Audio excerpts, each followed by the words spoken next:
Well,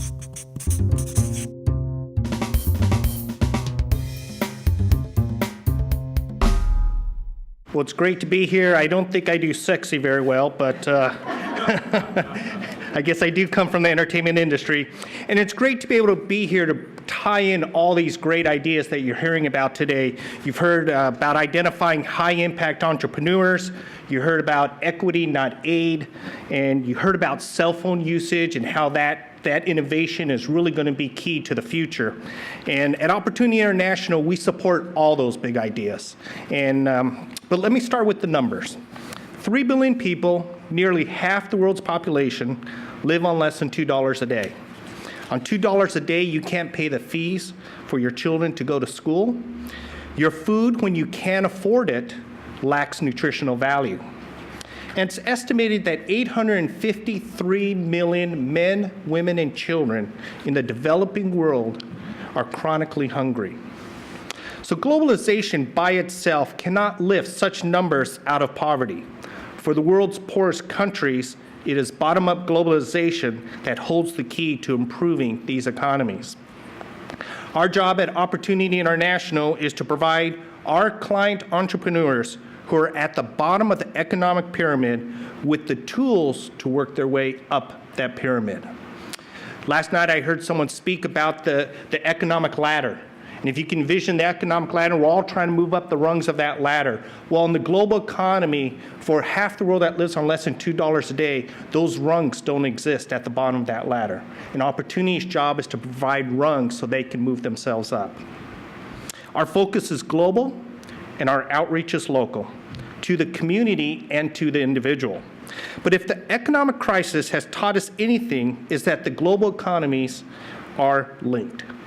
What happens in one country affects others. When entrepreneurs thrive in Ghana, or in India, or in the Philippines, so do their employees. And when the numbers of these entrepreneurs grow, so exponentially do their country's economies, which in turn benefits the global economy. Opportunity believes that small-scale entrepreneurs can be big change agents in overcoming global poverty. So in the next few minutes, the central idea I'd like to explore with you is this. Building the entrepreneurs at the base of the pyramid, the very people who have historically been shut out of formal financial services, benefits not just local economies, but the global one. We believe that one of the best ways to build these entrepreneurs is to unlock their potential through training in broader business skills. At Opportunity, it is our loan officers that provide that training. But our challenge is how to provide business training opportunities on a larger scale. Entrepreneurs in the developing world lack our resources. They lack the education, training, and mentorship that have helped you and me get where we are today. Plus, in many developing countries, infrastructure is lacking, transportation difficult, governments corrupt, property rights limited.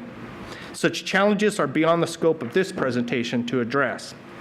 But the real tragedy of poverty is not just the people it demeans or the lives it claims, but the wasted potential.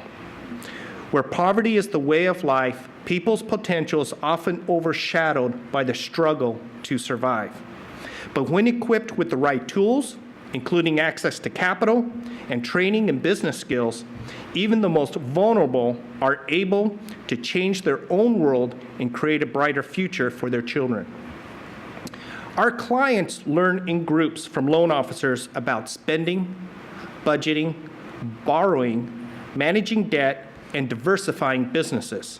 They build trusting relationships and learn from one another, sharing ideas, motivation, and support. In short, they create what their larger culture lacks: business role models, an open and stimulating exchange of business ideas, and an environment of encouragement. For people at the bottom of the pyramid, it's often their first real glimpse of their own potential. So think back for a moment to your own experience. Where did you get your most important business lessons? Who mentored and inspired you? How would you impart that knowledge for entrepreneurs in a rural village in Malawi? As I stated earlier, we believe that one of the best ways to build entrepreneurs and create jobs is to unlock entrepreneur potential through training in broader business skills, and doing so on a larger scale. To do so successfully, we must invest not only in the entrepreneur, but in the people training them. In our case, the loan officers. Training has always been a major component of building our clients, and that requires partnerships. We've received the support of Goldman Sachs, whose 10,000 Women initiative is focused on empowering women entrepreneurs around the globe. Credit Suisse is partnering with us to help us support and unlock the creative and financial potential of the entrepreneurs we serve. Successful entrepreneurs are inquisitive and resourceful. In that spirit, I'm curious to know, how can opportunity partner with the people in this room, as individuals or through your universities, corporations, or foundations? How would you develop a culture of entrepreneurship and the business skills to match? Given the constraints of the developing world, how do we foster a broader culture of entrepreneurship in these communities? What would it take for Dar es Salaam in Tanzania, for example, to foster a climate of innovation and risk and become the Silicon Valley of sub-Saharan Africa? And specifically for Opportunity International, what partnerships could help equip our loan officers to be the entrepreneurship educated for our 3 million plus clients worldwide? And what will deepen and enhance the training experience for those clients?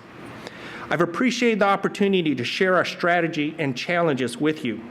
I know that all of us share a belief in the necessity of empowering entrepreneurs as a way to create more employment.